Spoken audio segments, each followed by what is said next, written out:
Thanks everyone, and it's good to see you guys. Caleb, let's just run through this quickly. We're late, and if you want to get out of here soon, we better start.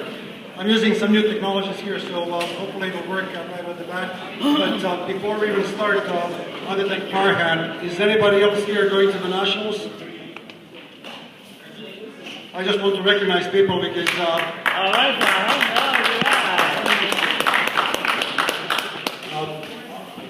Been there, done that. I know how much work goes into that, and for anyone here, maybe in the other classrooms, if you ever wondered what it takes to get to the next level, this is the guy to talk, as well as the veteran officials.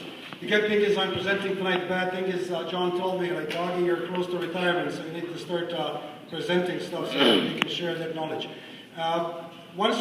This is not my natural habitat. My natural habitat is basketball floor. And that's where I feel the most comfortable. That's where I like working with my partners, and that's where the transfer of knowledge happens the easiest. So what we're going to do tonight is just go over the presentation and some comments, but I really want to make it a conversation because I'm not here to lecture you. I would much prefer if we kind of talked about issues that we believe we can get better at on the floor. And over the last couple of months, I was kind of really thinking about how much we as officials affect the game and how much we can change the complexion of the game with our attitude, with our approach to the game, and with the patience. So other than 10 players on the floor with benches and coaches and everything, and table as well, if table is not good, everything becomes infinitely harder.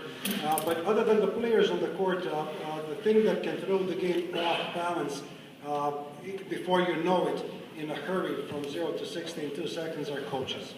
And I've observed certain patterns in our dealing with coaches that I think if we all kind of understand what our role on the floor is, we can really get better and we can bring stability to the game. As I was coming up, I was always taught that technical fouls need to bring stability to the game. Every technical foul we call, not just on coaches but on players as well, must result in game becoming more stable after that. If you need to call technical foul and you can't stabilize the game, then either technical foul is not warranted or we've done something else during the game, and the players as well that affected that outcome. So, dealing with coaches is dealing with confrontation. When coaches step on the floor, they've got a job to do. Their job is to make their team win. And they will do anything to help their team win, including fighting with referees, fighting for the next call, just to put their team in better position to win.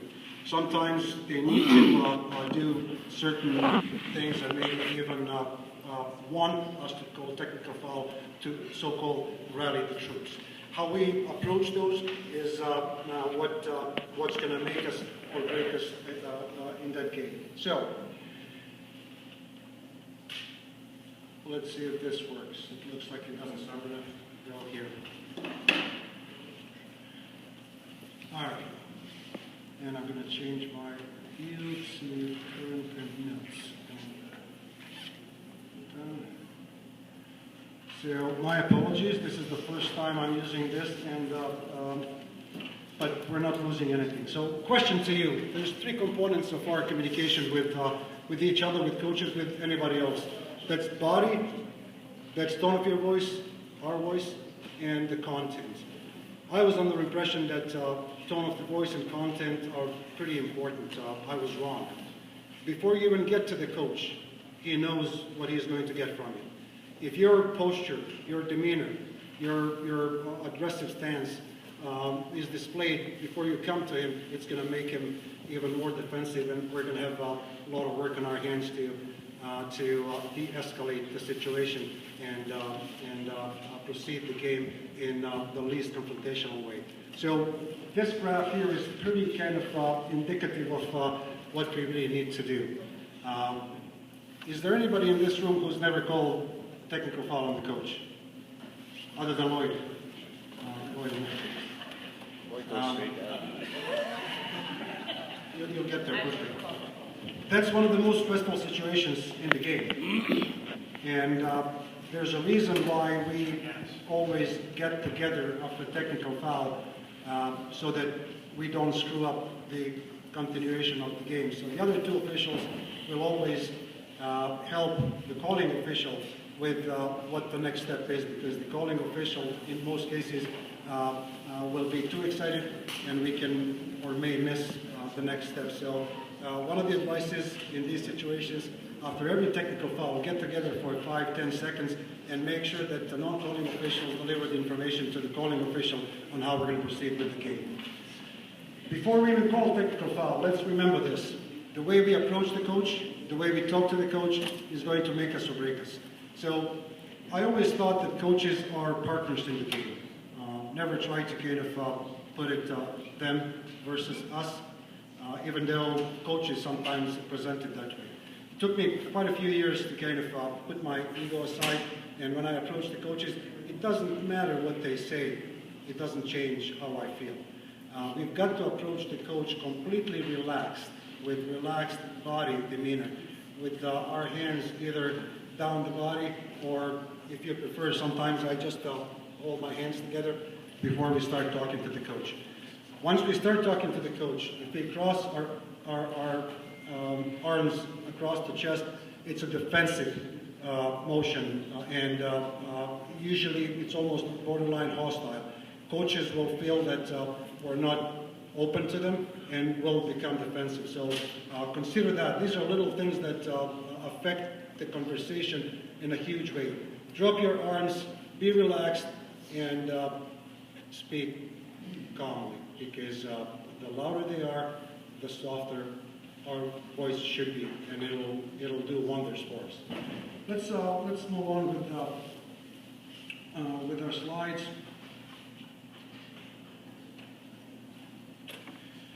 Okay.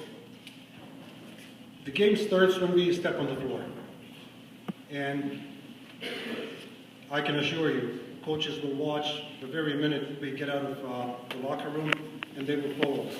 And they will have their opinion on us other than obviously officials that they've been working with for a while. They know what to expect from us. But they will look for officials that they think they can work on getting the next call. And that official that they don't know will probably receive the brunt of coach's conversation to them. It's really important for experienced members on the crew, especially the crew chief, to make sure that they, so to speak, protect the younger officials and make sure that coach understands that they cannot sow that seed and divide us as a crew. There's a few things that we can do to help each other, and this is one of them. So approaching the coach in relaxed manner, speak in a calm, easy voice will take us a long way in the direction of de-escalating the situation. Touching the coaches is one of the no-nos that I learned. I tried different things with coaches, even kind of behaving, like becoming a friend with coaches. It didn't work. It appears to work on that game, but sometimes things I've said to the coach backfired. So, two things. Don't try to be friends with coaches during the game. That doesn't mean you're an enemy. But don't try to say something that can be used against you. Somebody smart a long time ago said silence cannot be quoted. But there's also phrases that we can use to get coaches on our side. So keep distance between you and the coach, and especially no hugging. Some people can get away with it, but most of us cannot. Positive body language. It starts with that, and it'll open the door to having a good conversation with the coach that will result in positive outcome. Another thing is I practice this in my regular life. I love when people look me in the eyes when I talk to them, and I also return the favor by looking them in the eyes. I think we build trustful relationship between us and the other person, and it really helps with the coaches. The first thing when you get to the coach, sometimes they just want us to listen to them. And offer it to them. Look them in the eyes, coach, I'm here. How can I help? And sometimes that's all that you need to do. You just need to have that feeling that we're listening to them and that we're not confrontational. Eyes can show everything then, including conviction or lack thereof. So let's be confident. Let's know what we're doing. And in most cases, the outcome will be positive.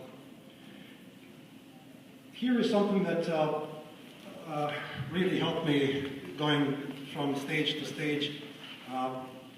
Coaches call us to talk to us, to engage. And a lot of times, they just make certain statements. We may agree or disagree with statements. One of the most important things is don't ever tell the coach that he didn't see what he saw. He tells you something, this happened, and you tell him, no, coach, it didn't happen. I saw it this way. Never tell the coach that something that he saw didn't happen. The best way out of that situation is, coach, I had a different angle on that play, because this is the game of angles. At the end of the presentation, if we have time, I'll show you a few plays that at best we're going to be split 50-50, and nobody will be wrong. So it really depends a lot which angle you look at the play from, and that's the tool that I use with coaches. They tell me they saw something, I said, coach, I see your point. From my angle, it looked like this. And number one, you basically acknowledge what they said. You're not saying that they didn't see what they saw because you're losing that battle. But on the other side, you're seeing that thing in his mind that maybe there's a different thing to that play, and because I was closer, maybe that's what happened. Really good argument is if we work hard and put ourselves in a good position. What I like to use, coach, I was in great position to see the play. I saw the space between the players, so this is what I saw, without questioning what the coach saw.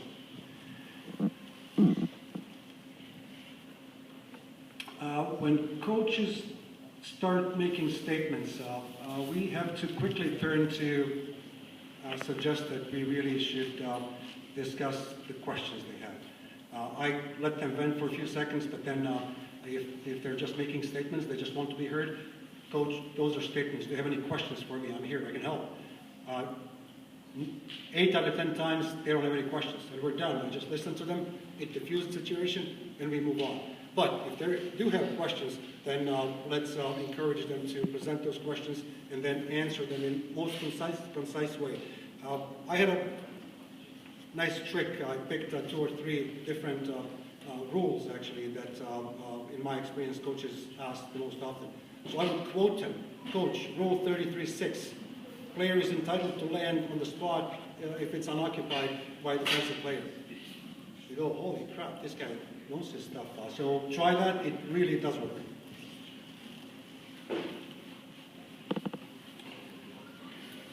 Okay, so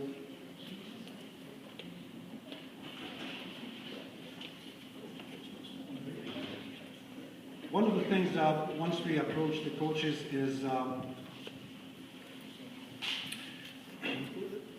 it's really not good to initiate the conversation with the coach. My rule of thumb is if I initiate it, unless there's a physical assault, I'm not going to take it to follow the coach.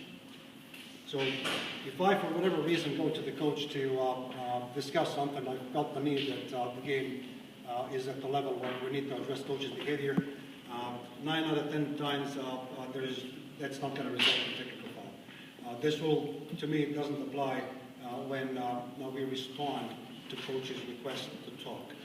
Sometimes those conversations may result in technical fouls, but if we build a good arsenal of tools, responses, and just that good behavior and intention to de-escalate situation rather than escalate it by being receptive, being a good listener, maintaining that eye contact, and most importantly, showing respect for what they do.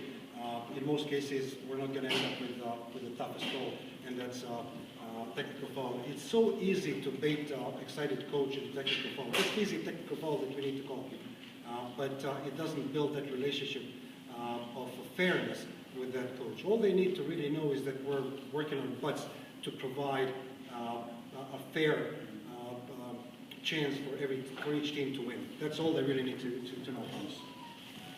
And how will they believe it? If if they see that honest approach, that humble approach, the ego is behind, if they see that we're not trying to win every conversation, and especially if they see that we're not trying to have the last word in that conversation with the coach, they will basically accept that we're just humans like they are, and the game will take a completely different direction.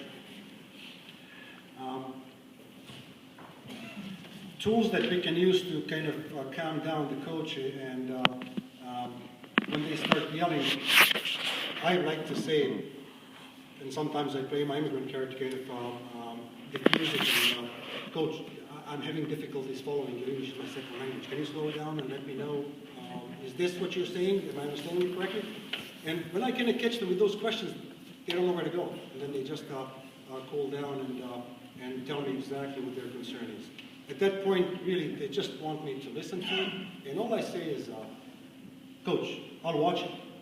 I've been watching the whole freaking game. But if I tell them, Coach, I'll watch it, for some reason they think that I'm going to watch it, particularly after that moment. And it does wonders.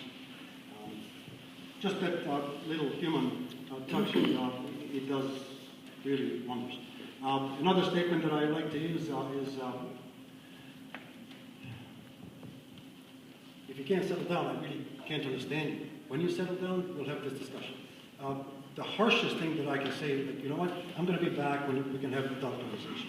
Careful with that one, because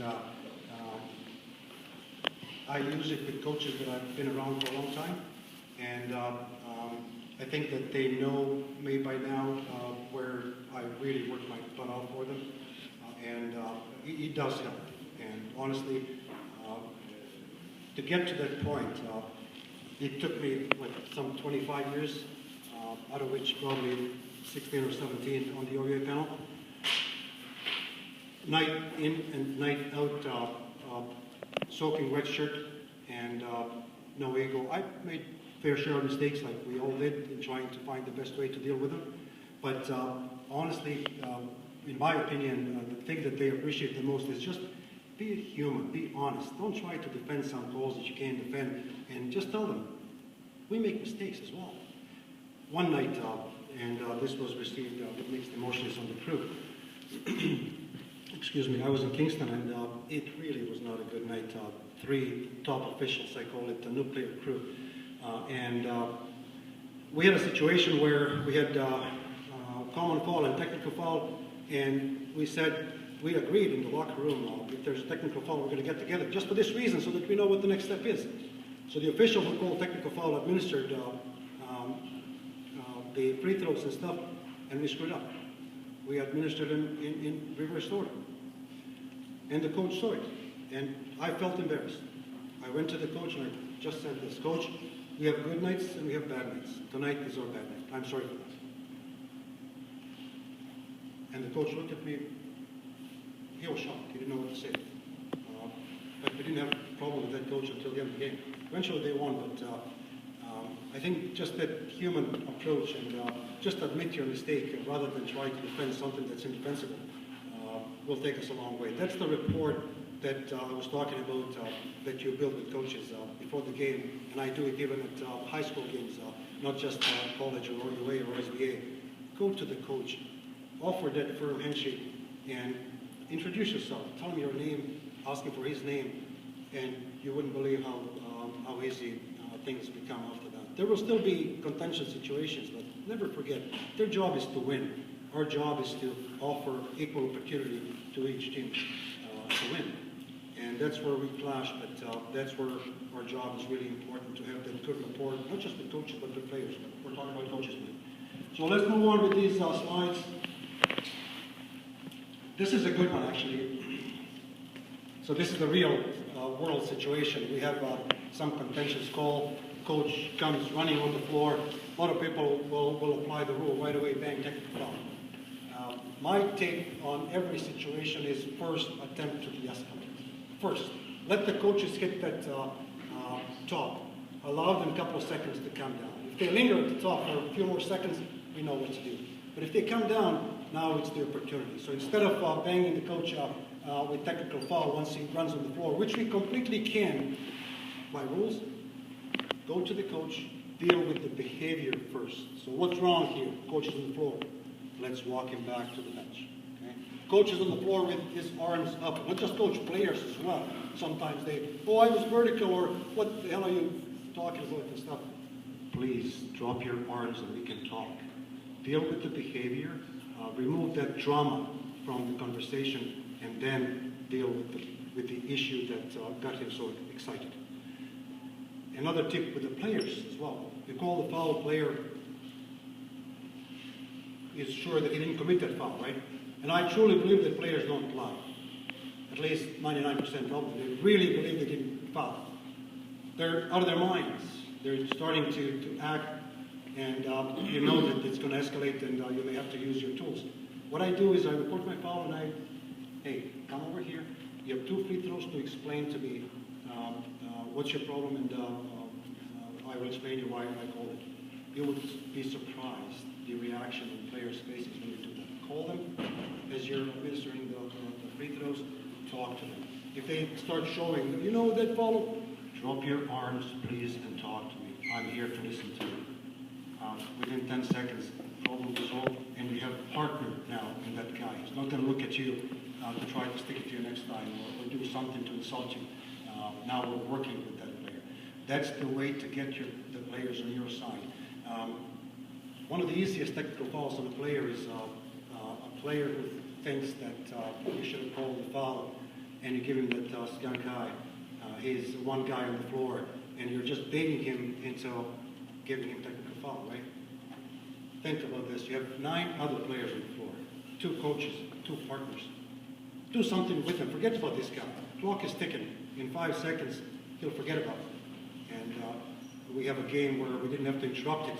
With 2 minutes to go, with one team 20 points up, and we just called technical foul because we had a player who gave you a look and he didn't like it. So this is all about de-escalation rather than looking for the opportunity to call technical foul. That's how you build a relationship with coaches. That's how you build a relationship with the players as well. Moving on.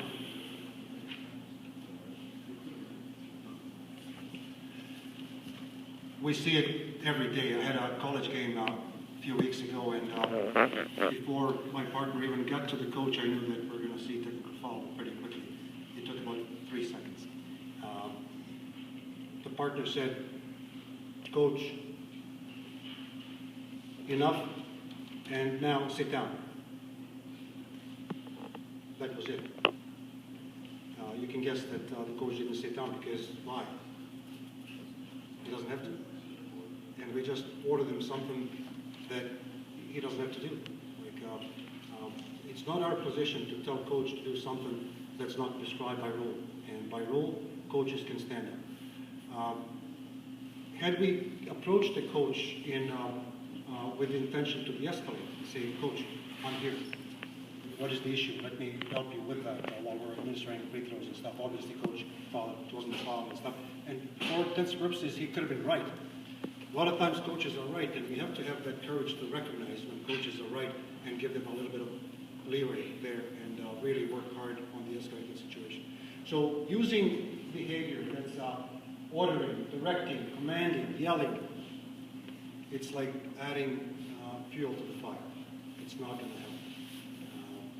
We cannot get to the coach who is excited with another ego and try to prove who's right, who's wrong. It doesn't serve the game, it doesn't help us, and it doesn't build that rapport, good rapport with coaches. So really careful, instead of approaching the coaches in confrontational manner, do it in a more listening manner. Encourage him to talk to you and explain and just offload whatever is bothering him at that time and be a good listener. You know it from your personal life. When somebody really is a good listener, they don't even have to say anything. Just listen and absorb negativity, and we're good, right?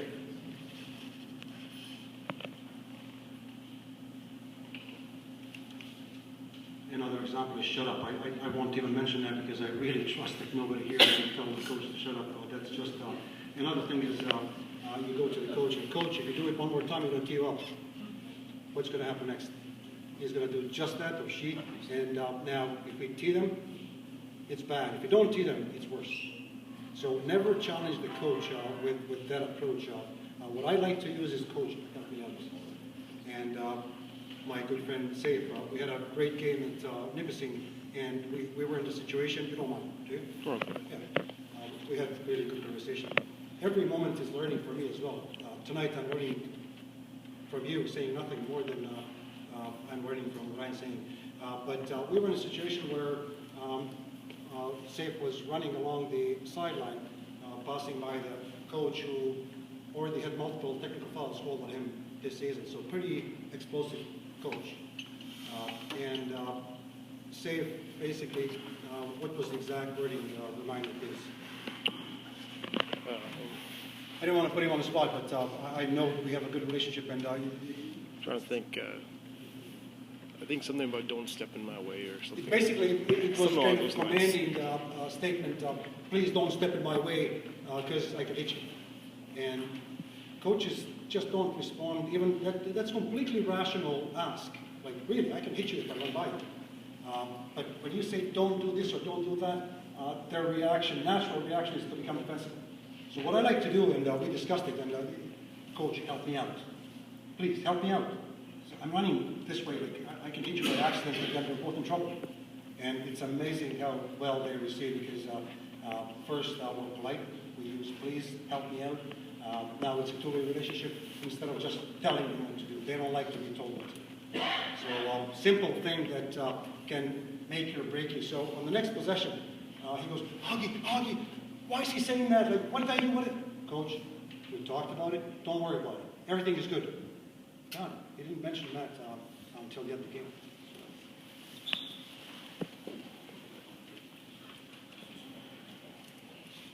So these are just the things that we went over. It's pretty obvious. These are stressful situations, guys. Honestly, if you can think about them and reflect after the games that we go through them, and just think how we can accept stuff that's really challenging and frustrating, and just deflect them and keep that calm. One of the things that we bring stability to the game, the officials, at all times. That's called controlling the game. We gauge that temperature, and we draw the line in the sand, and we want to keep the temperature of the game below that line. So once the temperature starts approaching that line, we have a few things to do. We're not going to go into that, but one of the things that we make mistake is when the game approaches that hot kind of temperature, everybody says, okay, let's tighten it up, let's go more. I like to approach it differently, and I say, let's not miss anything. That doesn't mean that we're going to call more, but we'll just ensure that we don't miss any calls. And usually that will bring the game right where we want it. So, we're getting there. This is what's important. Good listening. All they need to know is that we're listening to them. These are little tips to being a good listener, not just on basketball floor, but in real life as well. Sometimes engaging with coaches and giving validity to their claims will relax them. For example, hey, number 25 is holding, or that player is holding my guy. Coach, what's the number of the player? So by the time he thinks about it now, he knows that we're going to be looking for it, and that's all that we need to tell them. That's not going to happen. Again, sometimes I even verbalize it. Coach, we probably missed it. And this is my favorite one of my favorite ones. You say, Coach, if that's what happened, I missed it. So that way, I'm not really saying we missed it, but if that's what happened, we missed it. So Coach still didn't, is not under the impression that we're missing every call that he doesn't like, but we also keep that humble side. If really what you saw, if really that happened, then we missed it. And it's fair, we do miss calls.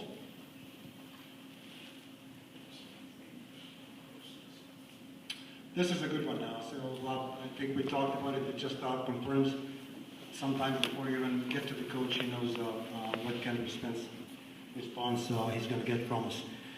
So instead of being a backup and approaching the coach with our hands in the pockets or hands on our hips and stuff. Let's just approach him in a human way and listen and proceed from there. But if we approach him excited, if we're out of our mind and stuff, nothing good is going to happen in that direction because we're not going to win. He looked dangerous, isn't he? Never forget body language. Poker face is what I like to call the face that we should have during the game for the most part, especially when communicating with coaches. Because if you go to one coach and you laugh with him, the other coach will think, hey, these two guys are sticking to me now. So when communicating with coaches and when delivering our calls and stuff, we need to keep poker face. That doesn't mean that we shouldn't show our emotions. Don't have poker face throughout the game because it just doesn't work.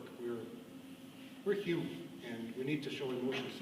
Smiling, laughing, but not in situations where it can be misinterpreted. Really careful with that. But also be very careful not to show disgust or no, that's coach is yelling, it's a foul, and you go, no, it's not. You don't hear that stuff. You just mind your business and you don't respond to comments by the coach or players during the game with your facial expressions. That can really kind of cause them to be upset. Let's just put it that way. This is kind of part of the comment, let's first deal with the behavior. When coaches and players use their hands and arms, it looks even more dramatic than it really should be. So as soon as they start throwing their arms up in the air or gesturing and stuff, make sure you deal with that behavior. Let them drop them, and then we can proceed with the communication after that. That will actually present the game in a better kind of manner to the fans, and will also keep fans under control and show them that you're in control of the game. That's one of the most important jobs that we have on the floor, to keep the control of that game. More tips to be a good listener. We kind of covered pretty much all of them. The bottom one is the one that's most important to me and in my experience really works well. Don't be defensive about our calls. I learned it pretty quickly with Michelle. She was, out of all coaches, she's probably top 3 in my development. She was, even today, Lloyd's favorite line, coach, you can go up, but if you land, it's technical foul. And Michelle.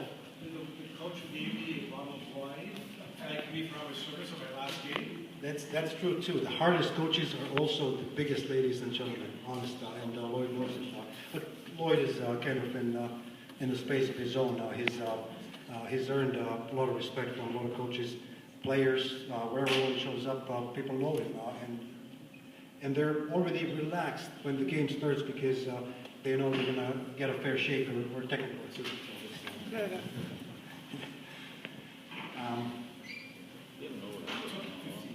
That's right. We're almost there. We're going to kind of speed through this. This is just to reiterate, guys. This is not about winning. This is also not about losing. Nobody wins argument with coaches.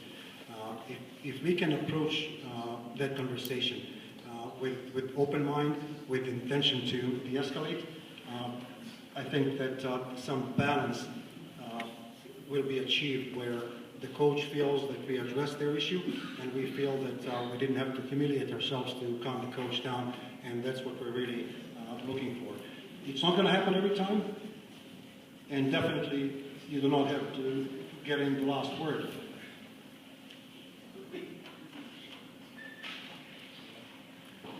These are good to kind of build your arsenal. Just keep in mind what works for me or Pamela or Wally may not work for you. Some statements to coaches, they will be received differently when I say them and when somebody else says them. So when I tell you this is my favorite, don't automatically start using it in your next game. You need to kind of really gauge what kind of reaction that will have with the coach. For example, we had a tough game up north And I did some research on that game. I always like to do research so that I'm prepared for the game. And sometimes when you tell the coach something that happened in the previous game, they realize that you actually either watched the game or did your homework preparing for the game, and they have respect for that. I prepare for every every game that I can, and I was prepared for that game. So there was one situation where coach was kind of on the brink of getting really excited, and I knew that he got technical foul for tossing his jacket in his previous game. So in this game, he actually wore a sweater. So as I was approaching him, I told him, like we finished our conversation, and as it was starting to kind of get a little bit heated, I said, "Oh, coach, good thing tonight is you're not wearing your jacket, so you can't toss it during technical foul." He started laughing, and the conversation was over. These are the little things that we can take advantage of when dealing with coaches. Just a little human joke, and it completely diffuses the situation.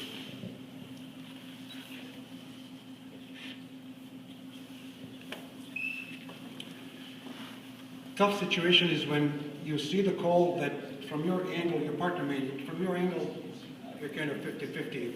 Is it really the call that you would have made? In some situation, it's not, and you're right by the coach. What do you tell the coach? Seriously, what do you tell the coach? Anybody? All right, I'll try. Never tell the coach what you think about that call. Never tell the coach, "Coach, yeah, it was charged, it wasn't blocked." Never. Even if you think it is. Number one, because your angle is different. Your partner had an angle based on which he made that call. So you could be completely wrong in saying that that was a wrong call. It was a right call. But most importantly,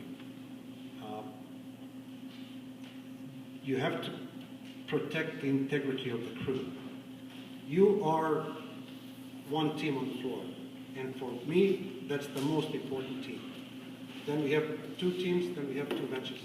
But my team is the most important team for me. When the game is over, we're going to go back to the locker room, we're going to watch the video, and we're going to figure out is it right or wrong for one only reason, to be better next time when we have to make that call. Not to find who made a mistake and stuff, but to be better next time. The answer that I give to the coach is this: "Coach, I see your point." Or, "Coach, you have a good point." Or, "Coach, I hear you. But next time my partner is here, ask him. He will tell you why he made that call." That's the best answer we can give to coaches. That's the best way to protect the integrity of the crew. And quite honestly, that's the best way to earn the respect of the coaches. Because they know what to do. Yes, sir? I say, I trust my partner, he had the better angle, just stop. That's a good answer as well. But encourage coach to ask the partner why. Because I bet you, next time your partner is by him, he's forgotten about it. But you at least need to open the door. Okay? Same thing is by the time you escort the coach to the bench, he's already done. He forgot about what he was mad about, right? Use those tools out. Use that precious time to give them to de-escalate, to come from that peak down, because they want it. Except in situations where they want technical foul just to rally the team, and you have to recognize that as well. So here is the jacket one. I kind of chuckled when I saw this presentation. This is a good, and I think I mentioned it as well. When coaches start to yell, speak softly. The more they yell, the quieter you go. It does wonders. They just go down in intensity, and then we can have a civilized conversation.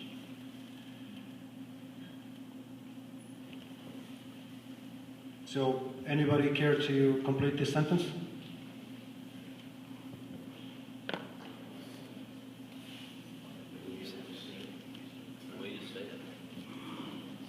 Simple, right? Even in our personal lives, this is really what's important. When you approach the coach in really hot situation, and you're calm, collected, cool, whatever, and you look him in the eye, "Coach, I'm here. Talk to me." What are they going to do? When the coach is losing his mind, and it was your call, you go, "Coach, I think I kicked this one." What do you think they're going to do? Kick you. Kick you.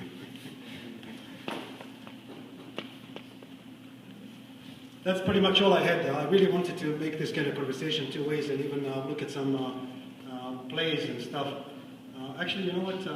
If you don't mind, I just want to show you is one of the things that I enjoy the most when I go and travel with my partners to different locations and we sleep. The following, so we have Friday and Saturday games, and we spend the whole Saturday in the hotel.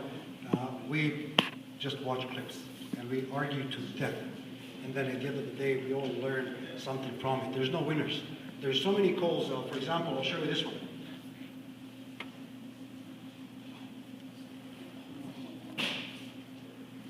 One more time. Now they can't hit the basket on it. Really? Okay, so look at this. Drops the shoulder, it's a legal regard to the player. It's an offensive foul. Let me slow it down for you. Well, they called it a block.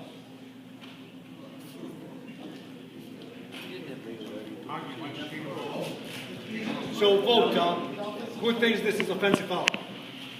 What about a smalling foul? Offensive, so okay. Defensive? 50-50, and probably you're not wrong, either way. What are the reasons that you have for calling it a block or calling it offensive? That's the question. So who voted for offensive foul? Why do you think it's offensive? Anyway, I think he threw his shoulder. but didn't the defensive player jump forward? He did. He did. Well, I tend to agree with you. I called offensive foul, but I also can see why people would call it defensive. concentrating the contact. You might say there's a little bit of a jump forward. The offensive player is taking shoulder. But just this simple play illustrates Defensive player can move as close as he wants to that offensive player. short of contact, correct? So let's do it one more time. See, you will see that the defensive player is jumping forward, right? Up and Forward. Forward. It's a tie, no call. You got it. No, but this is like really, like, what do you call it? What do you call it? Well, who also made the call though? Did the trail not make the call? Shouldn't that have been the C's call? So this is another excellent point. This is double whistle between trail and center. Whose call this is? C, C. Why? because he's got the best angle. That guy can't see the contact. He can't Got see it. the space in between. 100%. But the problem is C had the same call as trail, which is defensive foul. And this is not to kind of say they're wrong or right. Maybe they're right because they're right there on the floor. But just illustrates how tough these calls are. And one coach will hate it either way, right? And you're going to have to scrape it off the ceiling either way, right? So that's really tough. But here is one call that my, where is it, good friend. Is that T squared? Is the trail? Is that Tony Trumbull? Is the trail? Yeah, Tony Trumbull. That talks about it. You got it. So here is an interesting situation. This is the end of the game at Algoma. Ottawa was up by like 25 points, and this is like 1 second to go. This is Ottawa coach. The game's played under lights or?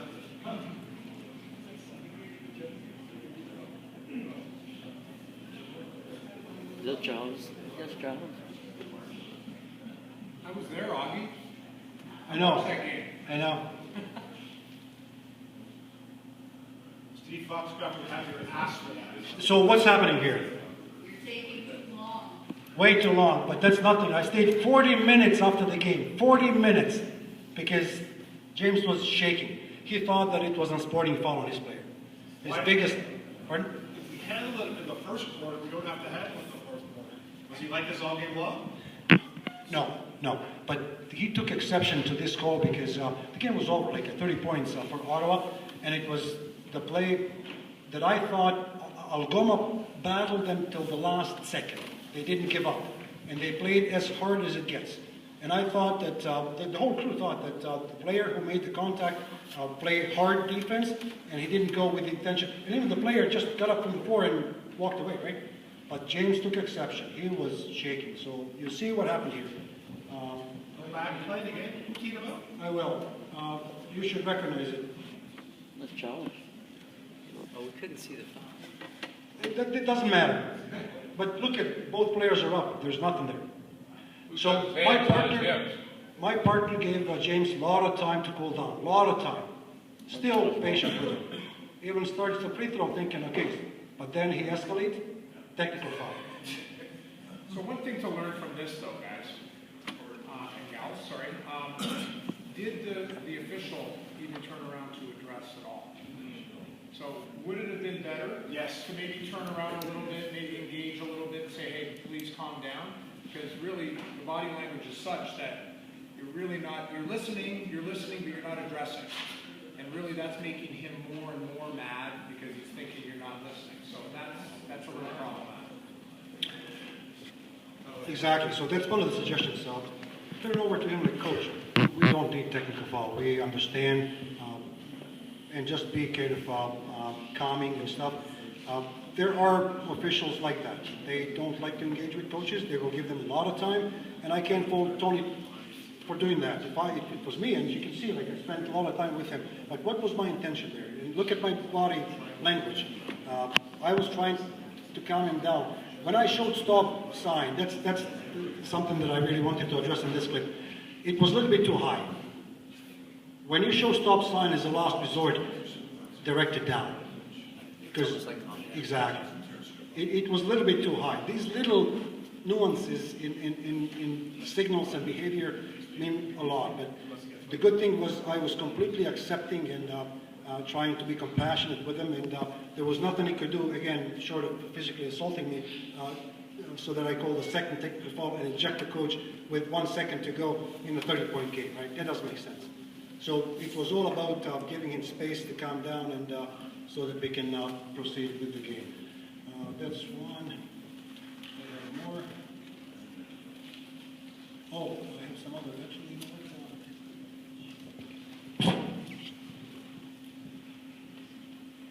Okay. So, travel, right? Pretty obvious. So my partner, who is by the coach, goes, that's a little wrench, and that's the coach. So look what you actually can see. So real time, look at the coach and what happens once my partner passes.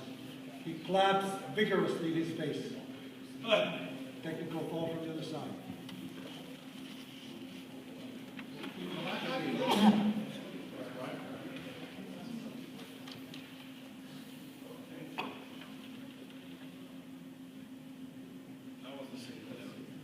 That's one and only, Dave Maxim. So look at what Dave does. He lets the coach go high with his emotions and stuff, and he's still not doing anything. Coach is still on the floor. That's enough. Bang. And I'm going to show you the last one that really, this is kind of a high stakes, pretty emotional game. And this is the demeanor that we should all kind of strive towards. Technical foul. He's cool as a cucumber, right? We're going to report like it's nobody's business, and life goes on. All right, one more plate. This one here. Pay attention to the travel here.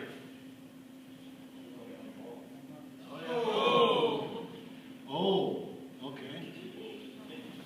Shall we do it one more time? Did you start to dribble? I think she started. Let's do it again now that you know what we're doing here.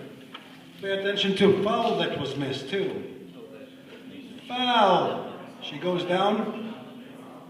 She dribbled. So, tell me what you saw, boys. We missed the foul. Forget that now, but you have to remember it. We missed the foul. She goes down, right? I think she's starting to dribble. It's not So she lifted one knee, but before she lifts the second one, she started to dribble. it's legal play. Who is calling travel on this? Thank you, sir. So should I assume that? Can't lift one knee to go and start to dribble. Oggie, Josh, you missed the travel. You'll let that go.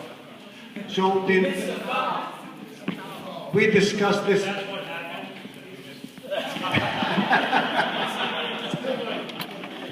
We discussed this play ad nauseam, and we still had like a 50-50. What this breaks down to is what's the definition of attempt to get up? Pardon me, attempt to stand up. What's the definition of that? Personally, I'm letting this go. Because there's nobody around this player. Nobody. We missed the foul. The intent of the rule is to protect the player from injury. I'm not saying I'm right. I'm just saying my opinion. I'm totally not saying I'm right or wrong. Because we had like probably 15, 16 top officials, and we're split right down the middle. Half of them would call travel, half of them wouldn't. But what drives me to just let that play looks just fine to me, like a basketball play. Nothing. She didn't get advantage by getting up, right? Because nobody was around her. We just missed the foul. Just play on. Nobody's there. So that's. But these are the plays where, like, you gotta stop and think, and it's hard because you have to make the decision in split seconds, right? So, I've got nothing else for you guys. I have more plays, but I think we need to take a break now. Thank you.